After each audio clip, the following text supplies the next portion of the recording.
menghindar konflik itu buruk sekali. Karena lu cuma numpuk, menjadikan lebih besar, dan akhirnya sampai pada satu titik di mana konfliknya udah nggak dikenalin. Yang ada cuma perangnya doang. Yang ada cuma tunjuk-tunjukannya doang.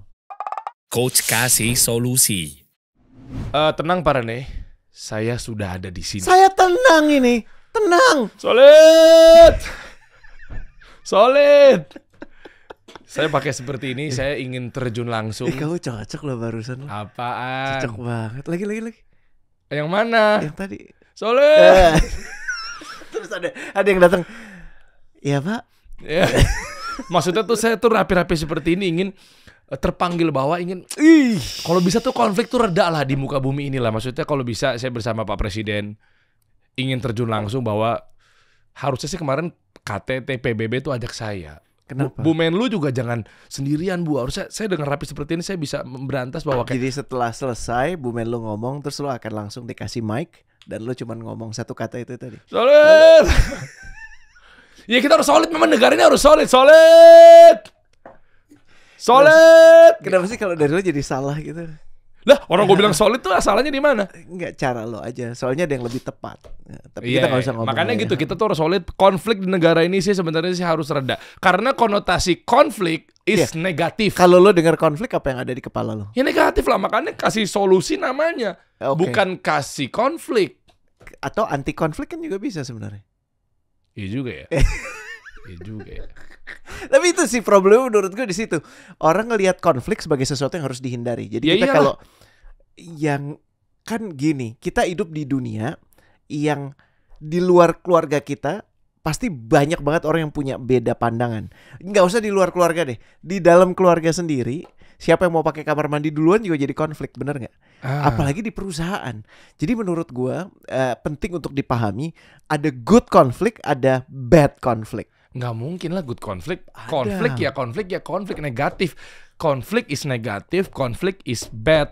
Sekarang gini deh, gue cari cerita yang lebih mudah, akhirnya nyambung sama lo. Waktu menikah kan dasarnya cinta kasih banget kan ya, sayang banget, bener nggak? Iya, kalau Sarah gitu kan, Iya. udah deket banget gitu kan. Udah berapa tahun menikah? 2016, 2023, 7 ya? 7. Iya 7. Gue boleh menduga karena lo udah ngelewatin 5 tahun, lo tuh ngelewatin milestone pertama, di mana di situ pasti ada konflik. Wah 5 tahun. Ya. Wow. Bener kan? Iya kan? Ada konflik, lo nggak memperhatikan dia, lo nggak memperhatikan anak-anak, lo hanya fokus dikasih solusi. Maaf ya Sarah ya, ini mengambil contoh aja ya. Jadi paham kan? Iya. Terjadi nggak? Terjadi kan? Cuman bedanya pada saat konflik itu, ya kan? Konflik itu kan pada prinsipnya gini, lo punya pemikiran tertentu, pasangan lo, istri lo punya pemikiran lain. Iya. Terkait anak kah? Iya. Terkait makanan kah? Ya, iya. Terkait jam kah? Terkait lo mesti di mana kah? Betul nggak? Iyalah, makanya nggak mungkin ada kata good di depannya. Konflik ya pasti masalah. Tapi sekarang gue bilang gini, setelah konflik itu diadres dengan baik, lo merasa lebih dekat nggak? Oh iya. Iya. Lah. Dan bayangkan gini, kalau nggak pernah melalui konflik itu, artinya hubungan lo itu cuman stay di 0 atau di 1. Sekarang kan lo udah di 7. Oh, Paham gitu. ya? Jadi definisi konflik yang buruk itu didasarkan pada ego. Artinya gue bener lo salah. Atau sebaliknya, lo pelaku gue korban. Itu konflik yang buruk. Konflik yang isinya cuma menyalahkan dan menyalahkan orang dan membenarkan diri. Oke. Bukan membahas konfliknya, tapi membahas kenapa konflik itu terjadi. Urusannya nggak jauh-jauh dari situ. Itu bad konflik. Oke. Paham ya? Oke. Yang namanya konflik berarti jangan dihindarin. Poinnya itu dong berarti dong. Gini, Kesimpulannya. kita nggak kemudian jadi orang yang selalu cari masalah. Tapi ini kata kunci yang berikutnya nih soal bad konflik. Pada saat konflik relevan terjadi, kenapa konflik itu terjadi? Lu sama Renat aja punya konflik nggak? Ya ada. Pasti. Iya kan? Kenapa? Konflik itu adalah salah satu cara untuk menyelaraskan perbedaan pandangan atau tidak. Ya. Dan kata kunci yang paling penting yang harus diingat selain daripada tadi merasa benar, merasa dipersalahkan, adalah avoidance. Tahu avoidance? Menghindar. Menghindar konflik itu buruk sekali. Karena lu cuma numpuk, menjadikan lebih besar, dan akhirnya sampai pada satu titik di mana konfliknya udah nggak dikenalin, yang ada cuman perangnya doang, yang ada cuman tunjuk-tunjukannya doang. Paham ya? Coba misalnya di perusahaan nih, kalau di negara kan kita tahu ya sekarang konflik berarti Palestina Israel. Betul. Itu rame tuh. Nah, artinya nyambung nggak kalau memang tadi pakai analogi, pakai cerita yang tadi, arti atau definisi konflik, berarti kalau dia berantem, ya udah hadapi. Ujungnya pasti bener nih, tinggal tunggu aja, sabar aja. Nggak gitu. Kalau lo menggunakan ilustrasi Palestina Israel tuh rada pelik sih ya. Jadi itu udah pada di tahap yang jauh sekali. Tapi bagaimana perilaku negara-negara lain itu juga sangat menentukan nasib keberlanjutan dari konflik ini, apakah akan menjadi semakin baik atau enggak. Sekarang masing-masing bicara dengan narasinya sendiri. Kita tentunya berpihak pada yang benar gitu ya. Kita berusaha memastikan yang terpersekusi itu bisa terbantu, dalam hal ini Palestina. Oh, ya saya kan? memang saya pada Palestina, saya bersandar pada Palestina. Namun kan begini, ini jangan serta-merta dianggap sebagai bentuk konflik itu hanya seperti itu. Karena banyak konflik lain yang besarannya, skalanya tidak sepelik itu. Termasuk konflik dalam kantor. Kan kemarin kita baru tuntas yang IQ booster kan? Iya. Lo perhatikan nggak di antara ratusan orang yang ikut di kelas itu, dan kemudian pertanyaan-pertanyaan, obrolan-obrolan yang kita lakukan, mereka belajar IQ buat apa? Untuk berhadapan dengan keadaan sekitarnya yang penuh konflik. Menarik nggak? Yeah. Konflik dengan bosnya, konflik dengan teman kerjanya, konflik dengan anak buahnya, bahkan konflik dengan orang tuanya, konflik. Nah, insting pertama untuk menghindari konflik at all cost itu yang mau coba gue luruskan, untuk jangan selalu seperti itu. Bukan berarti minta supaya lo jadi tukang ribut, tapi kalau kemudian ada konflik yang berpeluang membuat lo jadi lebih paham, konflik yang bisa menyelaraskan, hadapi. Nah, cara menghadapinya, artinya kan kalau ada konflik terus kita hadapi malah memperkeruh suasana ya. Nah, caranya gimana? Bagaimana lo menghadapinya itu juga penting. Nomor satu gini, sebelum masuk ke sana, bedakan dulu ini good conflict atau bad conflict. Oke. Ya kan? Kalau ini termasuk bad conflict, jauh-jauh. Tapi kalau good conflict yang tadi gue bilang, ada peluang untuk menyelaraskan, peluang untuk memahami sebenarnya kenapa ya Derry seperti ini. Contoh, lo terlambat, gue nggak suka lo terlambat, tapi gue udah ketutup lo terlambatnya, gue udah nggak suka sama lo. Akhirnya gue cuman ngomong, gue cuman maki-maki Derry aja, dan gue bilang gini, tahu nggak sih waktu gue tuh berharga, gitu kan? Lo ngerti nggak sih gue nggak merasa nggak dihargai? Lo gimana sih? Itu jadi nggak penting. Tapi kalau ini kemudian kita masih bisa melihat, oh ini ada peluang konflik, berarti ini ada peluang untuk bisa saling memahami satu sama lain. Ayo kita lanjutkan. Lo boleh menjelaskan perasaan lo untuk mengatakan bahwa kenapa lo terlambat. Kan lo butuh didengar juga, kan lo butuh mendengar juga dong. Gak cuma satu sudut aja. Nah, cara menghadapi konflik tuh ada dua. Yang pertama, sendirian. Yang kedua, beramai-ramai. Nah, yang banyak sekali dibahas itu yang beramai-ramai. Ngerti nggak? Okay. Beramai-ramai itu maksudnya gini, problem yang muncul dan kemudian lo berkonflik dan lo mencari cara untuk bisa membenahinya bersama-sama dengan orang yang berkonflik. Tapi yang gue pengen fokus di sini banyak banget nih. Kayak di sini misalnya coba pahami dia, ya kan? Jangan sering gunakan kata lo, tapi gunakan kata saya, gue. Ya kan? Daripada kalau lo kan lo sih der. Nah, ini lebih banyak gunakan kata lo, karena pada saat lo menjelaskan perasaan itu kan domain lo. Bener nggak? Kalau lo nunjuk ke dia, lo sih nggak tahu diri. Lo tahu dari mana lo nggak tahu diri? Kalau lo kemudian punya uzur yang sangat baik, sehingga lo terlambat, kan gue belum memberikan lo kesempatan, tapi gue udah marah duluan dengan nunjuk-nunjuk lo sih. Makanya dalam konsep beramai-ramai, ya menyelesaikan beramai-ramai yang dibutuhkan, kemarin kita udah bahas di EQ, empathy, social skill, ya kan, mencoba memahami, nanya dulu sebelum nodong, dan seterusnya. Ada pembahasan tentang gimana sih benar-benar ngedengerin, dan mutual benefit dari keributan ini apa. Itu udah kita bahas di kelas EQ sebelumnya. Tapi yang benar-benar gue pengen bahas di sini sebenarnya adalah bagaimana kita menyelesaikan konflik itu sendiri.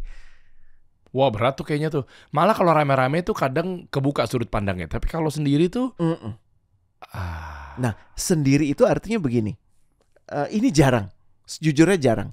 Dan ini yang dibutuhkan dalam yang namanya emotional agility. Satu tingkatan lagi di atas emotional quotient, di atas emotional intelligence itu emotional agility. Kenapa? Karena di sini lo bahkan sudah membiarkan konflik itu terjadi di dalam diri lo sebelum pecah. Gila. Masih pakai contoh yang sama, misalnya lo dengan Sarah. Kan lo bisa reaktif kan? Ya kan, pada saat Sarah komplain atau apapun lo bisa reaktif kan? Tapi lo bisa memilih untuk menghentikan konflik yang terjadi di kepala lo. Ini gimana sih perempuan gak mencoba memahami gue dan seterusnya dengan membuat konflik itu di kepala lo dan menuntaskan di sini. Sehingga pada saat lo merespon dia, kan juga bersama-sama akhirnya. Tapi lo gak perlu lagi mencoba menjelaskan, mencoba membela diri. Lo cuman bilang, iya kamu benar, aku salah. Menarik ya? Kan sampai di titik itu sebenarnya kan yang dicari pada saat juga ya, saat perempuan marah, pada saat kawan kita marah. Kalau emang itu salah ya udah lo akuin aja. Karena apa sih susahnya bilang bahwa iya saya salah, kamu benar. Tapi kan untuk bisa sampai ke situ biasanya ada konflik bersama-sama dulu kan. Kenapa lo ngomong gitu? Kenapa lo gak ngehargai gue? Lo pikir gue gak capek? Paham ya? Dan kita tuh lebih sering menghabiskan waktu mencoba menyelesaikan konflik bersama-sama, lupa bahwa ada peluang menyelesaikan konflik di dalam kepala kita, di dalam diri kita. Oh iya bener. Ya soalnya bisa kita ngelempar terus tuh. Bener. Lah kan lu udah tahu kalau gue kayak gini. Kan lu tahu kalau gue kerja. Lu tinggal lihat agenda gue. Kenapa sih? Terus dia bilang, aku istrimu, jadi sekarang aku harus ngomong sama asistenmu. Paham gak? Bener gak? Itu artinya apa? Artinya lu udah dikuasai amarah lu, dan sekarang udah bicara kubu nih. Kayak Israel Palestina. Kubu suami, kubu istri. Kubu bos, kubu bawahan. Dan biasanya kalau udah dalam kondisi seperti ini, Israel minta tolong Amerika, minta tolong Uni Eropa. Ya, betul nggak? Gitu. Akhirnya Palestina cari juga teman-temannya kan? Iya, Saudi. Dalam suami dan istri. Pada saat ini sudah menjadi konflik yang terbuka antara suami dan istri. Suami akhirnya mencari pembenaran dari teman-temannya, istri mencari pembenaran dari teman-temannya. Dan teman-temannya bukan ngademin konflik karena mereka juga merasa, oh ada konflik di dia, alhamdulillah bukan cuman gue, ya udah kita rayakan aja. Malah makin panas. Bener nggak? Terjadi nggak sih itu? Makin jauh. Sehingga bukannya kasih solusi. Tapi yang muncul adalah konflik yang berkepanjangan, yang bertambah dalam. Setelah 3 tahun, yang urusan pertamanya adalah karena lo lupa satu hal, itu udah lupa alasan konfliknya. Tapi konfliknya masih terjadi.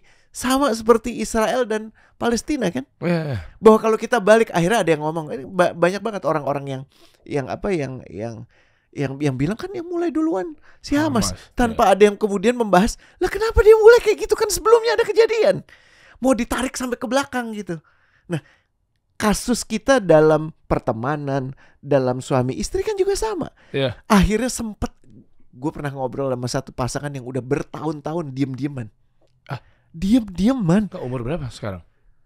Dulu sih. Tapi maksud gue udah bertahun-tahun tuh mereka udah kayak orang atas orang bawah.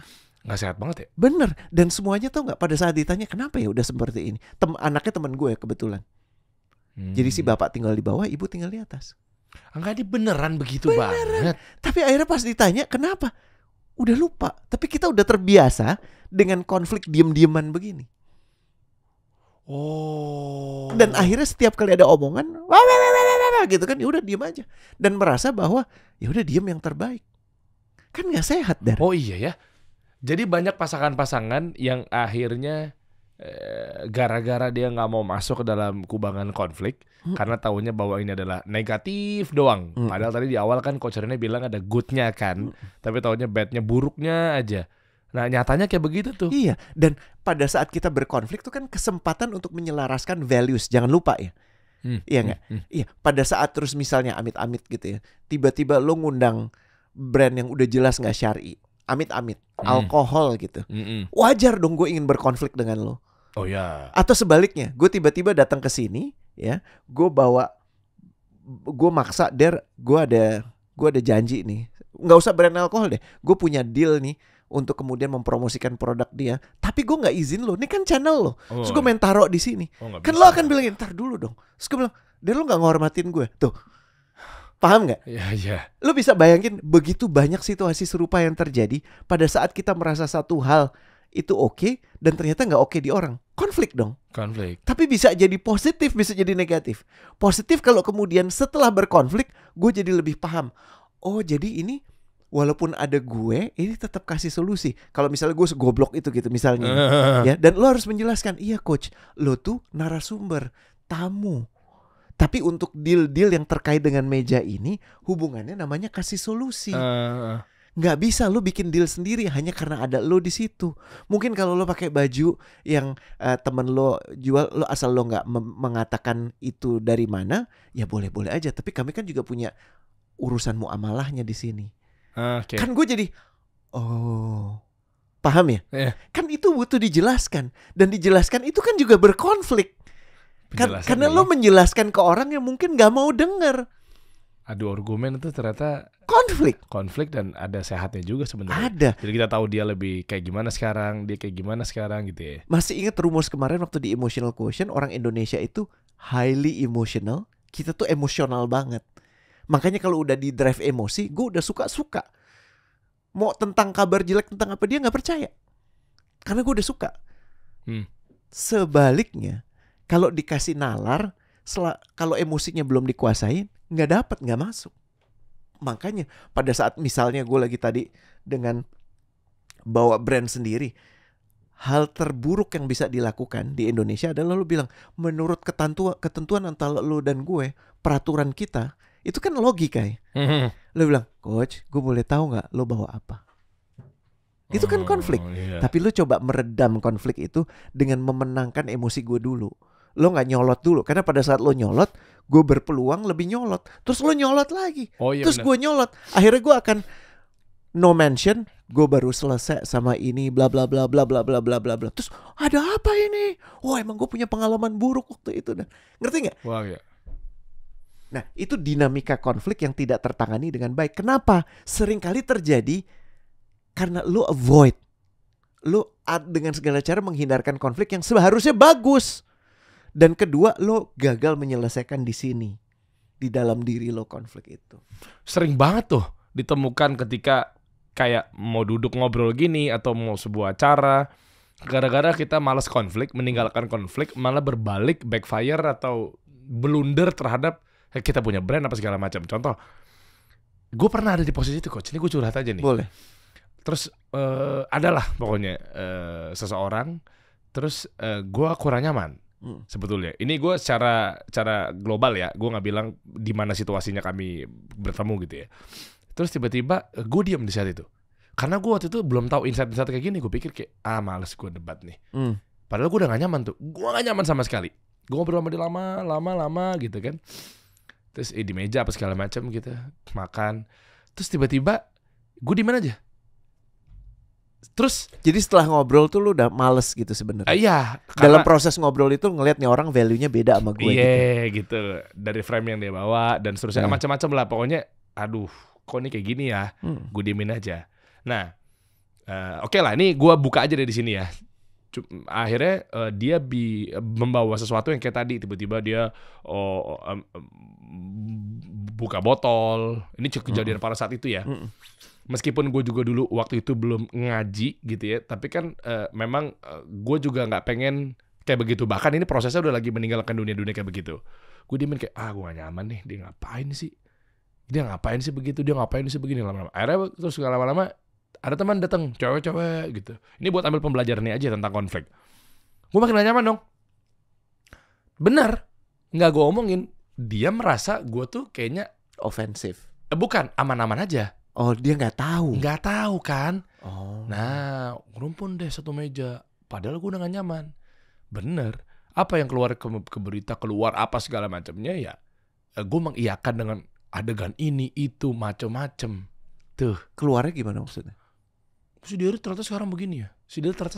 Padahal lo cuman kebetulan ada di situ. Gara-gara gue gak mau menyelesaikan. Bayangkan ketika pada saat itu, bro. Maaf ya. Maaf, botolnya boleh taruh dulu gak? Soalnya di tempat publik nih. Dan gue gak menyepakati itu. Ya bro, boleh gak kita ngobrol? Nih buat edukasi ya. cewek lu jangan duduk di pangkuan di situ dengan pakaian seperti itu. Hmm. Dan waktu itu juga katanya bukan ceweknya juga gitu. Kayak asal aja ketemu, sini dong. Boleh nggak? Entar dulu deh. Misal gitu ya, gimana cara dengan yang adab yang benar gitu ya. Nah itu maksud gue, akhirnya frame-nya apa coba? Oh gila, sekarang katanya Derry udah mau berubah, tapi ternyata dia masih. Nah, gara-gara gue ngindarin konflik. Karena gue apa? Kadang gini coach, ngindarin konflik tuh gue ngejaga perasaan. Ngindarin konflik tuh karena gue nggak enak. Gitu loh permasalahannya. Dan ini kan, setuju gak sih? Lu juga pasti ngerasain kayak gitu kan? Kayak ada dua ekstrim yang kita harus tangani. Gue mau melengkapi cerita lo tadi dengan cerita gue, tapi di ekstrim yang satu lagi. Oke. Jadi suatu hari gue baru pulang haji, gue merasa this is it. Gue mau jadi muslim yang lebih baik. Terus gue pulang kan, gue punya partnership dengan beberapa kawan gitu kan. Ada yang muslim, ada yang non muslim. Dan Rene Soehardono waktu itu memang masih sangat keras. Gue tulis email. Terus? Yang isinya kurang lebih dengan ini gue menyampaikan gue keberatan, gue tidak setuju apabila ada dana perusahaan yang dipakai untuk hal-hal yang tidak sesuai dengan syariat Islam. Bahasanya tuh kayak begitu, kurang lebih. Bener dong. Bener, tapi kalau gue ngeliat dari kacamata gue sekarang, itu overacting. Overactingnya kenapa? Kurang hikmah. Kenapa gue ngirim? Kenapa gue email? Kan dia nggak ngerti bro, syariah Islam tuh apa. Bener gak? Iya. Kan nggak ngerti. Dan gue bisa ketok pintu satu-satu. Loh, mereka udah jadi temen, jadi partner lama. Kenapa gue nggak datang ke satu-satu dan bilang, bro, ada yang gue ingin sampaikan nih. Gue dapat satu enlightenment, ada satu hikmah yang gue dapatkan, hidayah lah. Dan gue ingin menjalankan agama gue lebih baik. Gue pengen menyampaikan ke lo hal-hal yang menurut gue penting. Dan apabila kita sama-sama nanti menyepakati, gue ingin menjadi ketentuan di organisasi kita. Beda kan? Iya. Beda ya? Iya. Jadi nggak pakai hikmah. Iya betul. Waktu itu lebih ke iya gitu. Dan efeknya adalah resistensi. Iya, dakwah juga harus hikmah. Harus hikmah. Makanya ini yang itu apa efeknya apa? Sorry gue potong. Efeknya? Beberapa yang akhirnya sepakat untuk tidak bekerja sama lagi gitu. Dan gue juga gak menyesali itu sih. Tapi gue kalau melihat ke belakang, melengkapi cerita lo tadi, kalau ditanya harusnya gimana, gak ada harusnya gimana. Karena memang itu diizinkan terjadi. Dan yang penting dengan lo mendengar podcast ini, lo mempunyai apresiasi bahwa ada ekstrim satu dan ekstrim satu lagi. Ekstrim satu yang ditunjukkan dalam cerita lo, di mana lo benar-benar gak enak banget. Iya itu. Dan gue di ekstrem satu lagi merasa benar banget dan gak peduli. Waduh, jauh. Paham ya? Banget. Jadi cari di tengahnya Iya. ya bro ya kawan-kawannya. Kenapa? Lu gak boleh, ini sekali lagi gue ingatkan, karena ini pelajaran hidup dan gue juga belajar dari guru-guru kita juga kan. Gak boleh punya asumsi bahwa orang paham, meyakini apa yang kita yakini, apa yang kita pahami. Dan disinilah ruang untuk konflik, good konflik itu terjadi. Sebenarnya di Islam juga ada tuh ya, minimal dari tabayun. Betul. Ya kan, menasihati dengan cara hikmah. Dan caranya kan bukan lewat ini. Iya. Bahkan yang namanya efektivitas tulisan itu paling rendah. Iya. Dibandingkan efektivitas suara. Iya. Tapi tidak ada yang mengalahkan pertemuan langsung seperti ini. Gue jadi ingat Albert Nahrabian tuh, 3V. 3V. Iya, tadi bener. Itu dalil yang dipakai tuh Iya. ketika ada sang profesor dari Iran, dia gede di Amerika, akhirnya ngajar di University California of Los Angeles tahun 1967, ya kan? Nah, UCLA ya. Nah, terus dia bikin penelitian di tahun 67 itu, yaitu tentang teori komunikasi. Gimana caranya agar tepat sampai. Tadi kan tulisan. Nah, itu tafsirannya dari verbal yang dimaksud dituang dalam tulisan, voice, 3V, verbal, voice, dengan suara. Terakhir kan tadi kocerannya dengan bertemu, visual. Kurang lebih kalau nggak salah, koreksi kalau salah ya, gue agak lupa, 57% yang menguasai appearance, ada body language, dan seterusnya. Nah, sehingga dengan teori komunikasi dengan visual, itu 3V. Makanya di situ kurvanya atau grafiknya tuh paling besar di visual. Betul, dan orang-orang yang paling hebat dalam menangani konflik kan banyak sekali orang yang bekerja kayak kalau lo contoh ya, perjanjian damai GAM dengan pemerintah Republik Indonesia Ya, itu banyak sekali cerita di balik itu ya, atau perjanjian-perjanjian damai yang kemudian terjadi. Kan pasti ada orang-orang yang sangat memahami konflik itu yang bermain di belakangnya. Dan orang-orang yang di belakang ini sangat menguasai, bukan cuma tahu ilmunya tapi mempraktekkan. Bahwa pada prinsipnya orang tuh seneng dimanusiakan. Manusia memanusiakan manusia. Dan di sisi lain, dia tidak serta-merta menghindari konflik untuk memperpanjangnya. Tapi dia berkonflik untuk jadi punya pemahaman dan coba mendapatkan kesepakatan walaupun belum kesepakatan sepenuhnya. Paham ya? Karena pada saat orang berhenti ngomong, dia diam-diaman. Pada saat orang diam-diaman, dia kata-kataan. Pada saat orang kata-kataan, dia lempar-lemparan. Akhirnya senjata main. Paham ya? Dan itu yang kita coba cegah sebenarnya. Nah, ambil peran sebagai pendamai. Dan pendamai itu ya artinya harus lebih banyak mendengar. Tapi yang paling penting untuk lo bisa jadi pendamai, di sini lo, di diri lo tuh harus selesai.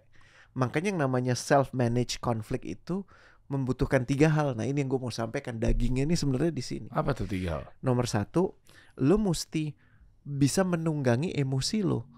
Salah satu cara trik yang paling gampang kalau boleh disebut sebagai trik itu menamai emosi lo. Oke. Jadi negatif emosi lo tuh dikasih nama, ya, dikasih nama. Jadi kayak misalnya si bangor gitu ya, atau si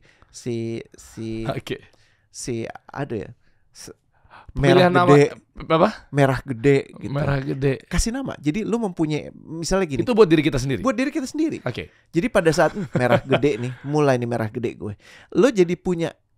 Kalau lu udah mulai naik emosinya, ya lu bisa sebut apapun itu. Tsunami nih. Tsunami gue udah mulai nih. Itu efek lo ya. Iya, dan akhirnya apa?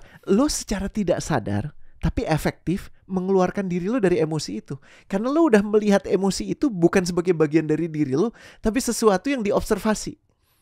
Paham bedanya ya? Nih si tsunami nih. Lo pilih deh, coba kasih nama emosi negatif lo. Kalau lo udah mulai ngerasa pengen marah gitu, apa sih biasa emosi negatif yang paling lo rasain? Gue kayaknya si Hello Kitty mau marah nih. Tuh lucu banget kan, jadi cute kan?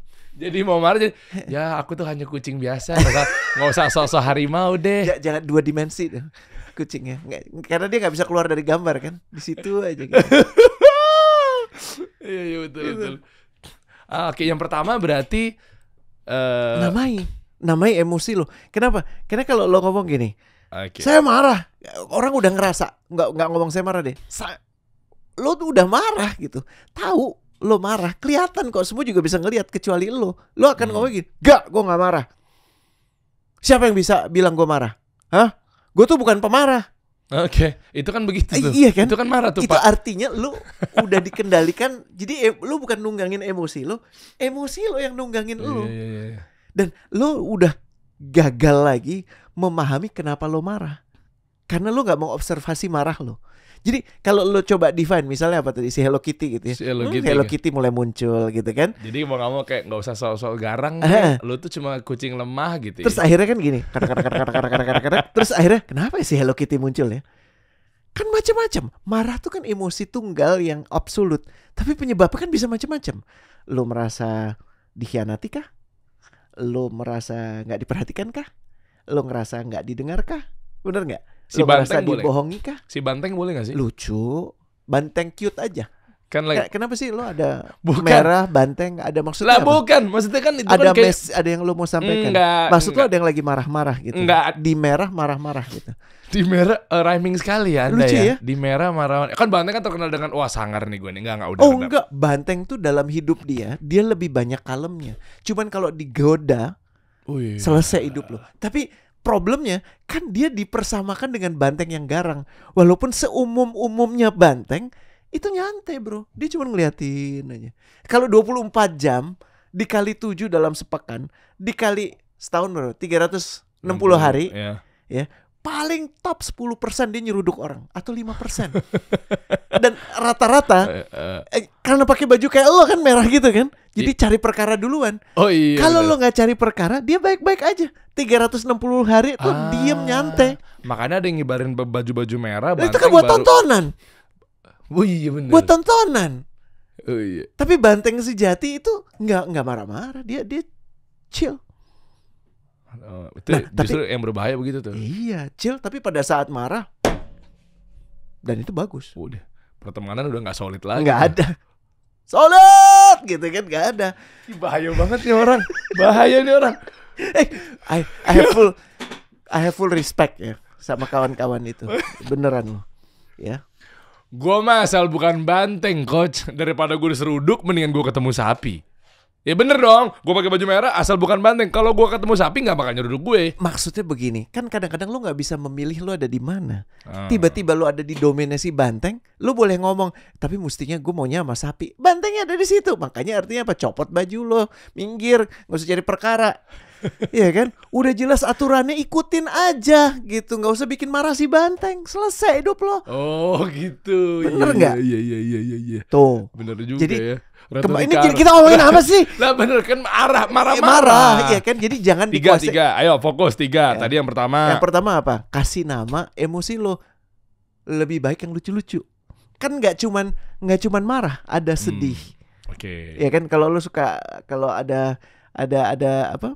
Ada lucu-lucuan dalam hidup lo yang lo inget, ya lo pakai itu aja.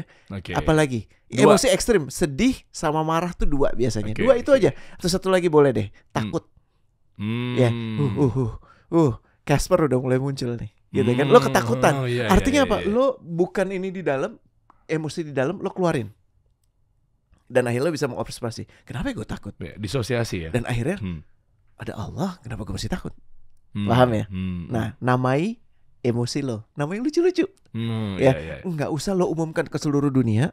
Nggak usah lo tweet, ya nggak usah lo taruh di Instagram. Kalau lo bikin TikTok mungkin lucu, boleh juga sih gitu ya. Tapi dengan itu lo menamai emosi lo supaya lo bisa mengobservasi si emosi lo. Itu 1. Oke, 1 ya. 2, Heeh. coba kisahkan dengan lebih baik. Kan angle-nya kan biasanya kalau lo marah gini, lo kecewa sama orang, udah dibaik-baikin, ngelunjak, betul nggak? Benar nggak? Atau sebaliknya, lo kasihan sama diri lo yang udah sekian lama berkorban, ditindas. Bener gak sih? Bener gak sih? Lo dikelabui, dibohongin, dasar teman partner gak berguna, ngerjain semuanya lo, dia gak ngapa-ngapain. Itu kan story yang kita sering taruh di sini, bener gak sih? Itu sering banget tuh. Iya gak? Iya. Yang hidup kita dari tadinya pelik 1 jadi pelik 19 kan karena kita udah meyakini dari brengsek. Rene korban. Dan sebaliknya di kepalanya dari Rene brengsek. Dari korban, gue korban. Bener nggak? Ya. Ceritanya dibalik. Oke. Episode ini ceritanya gue dikhianati. Kenapa ya? Ada nggak yang membuat dia mengkhianati gue? Oke. Khianat, ya kan? Ya. Jangan-jangan gue duluan yang khianat. Ini cara dia membalas ke gue. Jangan-jangan menurut dia bukan ini khianat. Karena mungkin dia pernah ngomong, jangan-jangan gue gak merhatiin waktu itu. Oh, gue yang pelupa. Begitu banyak hal yang gue gak tahu. Dan sekarang gue udah langsung bikin cerita episode gue dikhianati. Jangan-jangan malah gue yang berkhianat. Nah tuh, lo baru bikin satu episode yang lebih lengkap. Bukan episode yang lo mau. Dan di sini lo punya apa? Keingintahuan untuk kenapa ya dia gitu ya? Bukan kemarahan. Kenapa dia gitu? Kok nggak gini? Lo jadi sekarang gini. Kenapa ya dia gitu ya? Kenapa ya? Oke. Menarik ya. Wah, gue gak nyangka. Kenapa ya? Nah, akhirnya lo bertanya juga dengan niatan untuk tahu, bukan niatan untuk membenarkan lo atau menyalahkan yang lain. Itu akan keredam tuh ya. Keredam. Bisa jadi tuh ya, dengan kesendirinya tuh ya. Kenapa? Karena lo bangun ceritanya. Ini sebenarnya kalau bahasa komunikasinya, narasinya lo ubah. Narasi bahwa lo korban lo ganti sebagai lo juga pelaku. Narasi bahwa dia brengsek lo ubah, dia itu kali ini brengsek. Tapi gue butuh tahu brengseknya kenapa. Karena jangan-jangan brengseknya dia karena brengseknya gue, atau brengseknya lingkungan dia. Benar gak? Oke. Menarik ya? Oke, ini penasaran nih gue nih. 2 tuh tadi tuh. 3 nih namanya one. Kan lo bikin 360. Iya. Ini namanya 180. 180 derajat. Bukan 360, 180. Jadi do the opposite, lakukan yang sebaliknya dari yang biasa lo lakukan. Contohnya asik nih. dari biasanya lo reaktif, kalau lo denger lo yang nggak suka langsung babat, tabayun langsung. Tapi tabayunnya moodnya mau menyalahkan. Gue tabayun ke tuh orang. Itu bukan tabayun. Iya betul. Lo udah mau siap ribut itu namanya. Berarti itu langsung ngebantai lah istilahnya. Iya. Yang kedua dikhianati, yang ketiga langsung ngebantai lah. Paling gampang tuh. Iya, jadi dari kalau lo biasanya gitu, 180-nya apa? Diam dulu. Ya udah, gue diam dulu. Gue coba paham dulu. Kan Sehari 180 derajat kan bertolak belakangnya kan. Balik. Gitu kan. Kalau tadinya lo dituduh, ya lo sekarang berempati. Iya kan? Tunjuk-tunjuk, ya lo coba. Kenapa ya dia melakukan ini? Sama sih sebenarnya kayak yang tadi. Ya, kalau tadinya lo marah-marah gitu ya, kritis gitu ya. Dasar gitu. Sekarang lo curious. Kenapa ya? Kan sama kenapanya, cuman energinya beda kan. Yang satu mau mencari kesalahan, yang satu pengen tahu. Curiosity itu energi yang positif banget. Dan lu bisa belajar banyak hal dari situ. Gila nih, ini gue simpulin 3 ya. Coba narasi dari lu deh. 3 ya, narasi dari gue ya. Pilih namanya tuh di nomor 1. Namai emosi negatif lu. Oke, ya. Coba ya gue simpulin ya. Langsung gue 3-3-nya nih gue simpulin nih. Pilih namanya di nomor 1, jangan nomor 2 karena lu bakal dihianati. Apalagi 3, lu akan dibantai lo. Iya bener juga ya. Jadi 1 ya. Iya kata lu bilang gitu kan? Iya, 1. Pilih namanya di nomor 1, 1. jangan nomor 2, nanti lu dihianati. Betul. Apalagi 3, lu bakal dibantai. 1 aja jadinya. Oh iya. Bener. Iya. Kamu pinter luar biasa. Akan ada yang bersorak, ada yang melempar habis ini. Dan semoga mereka ingat ajaran ini ya. Kan lo yang ngomong. Salah mulu gue. Aduh. Iya kan, maksudnya lu tentukan namanya. Oh, si Bangor. Oh, si Hello Kitty. Cakep tuh nomor 1. Iya. Nah, kalau 2 kan lu tak dikhianatin. Nah, lu jangan yang ketiga, lu asal main bantai-bantai aja ntar. Sikat takutnya. nanti. Iya. Ya pokoknya sebenarnya ini pembahasan kayak gini tuh kita bisa bikin kayak, gue tadi menarik tuh di atas EQ ada lagi ternyata. Namanya sebenarnya gini. Apa ya ini itu coach? bukan. Maksudnya kan kemarin kita habis bikin, wah masya Allah ya. Thank you teman-teman yang kemarin udah ikutan ya, udah daftar EQ Booster. Jadi teman-teman taunya IQ doang dalam membenahi diri, dalam mengangkat pola pikir itu ternyata ada EQ. Nah tadi gue langsung ke Pantik tuh, lu bilang ada lagi di atasnya EQ. Yes. Apa tadi namanya? Emotional agility. Itu levelnya gimana lagi coach? Ini bukan tingkatan kayak tangga, tapi ini tingkat pemahaman. Kalau emotional quotient tuh udah lebih fokusnya tuh ke dalam dan lo langsung aplikasikan keluar. Tapi kalau emotional agility itu lebih fokus ke dalam diri lo dulu. Yang tadi gue sebut managing conflict itu bagian dari emotional agility. Tapi kita bisa bahas sih kalau lo tertarik. Iya. Boleh ya? Kalau Asik tertarik tuh. boleh ya? Coba ya kita pengen tahu dulu aja kalau pengen tahu lebih dalam karena di obrolan gini kan pasti panjang banget. Nggak tahu lah, di bawah tuh cek aja tuh. Ya minimal kita survei lewat Google Form kayak. Boleh sama ini, kasih nama emosi negatif lo. Gue pengen tahu. Iya. Ya, biar bisa kontrol. Iya gak sih? Iya, kasih iya. nama emosi negatif lo. Jadi kita bisa sama-sama tahu. Bener. Namanya siapa, kalau lo siapa? Nanti gue bocorin deh. Bener ya? Namanya tuh aduh pokoknya. Taruh di kolom chat ya. Iya, nanti gue bocorin. Pokoknya kan semoga nama itu bisa membenahi diri gue. Yes. Amin. Ya, kita tunggu ya teman-teman ya. Siapa nama emosi negatif lo? Coach kasih solusi.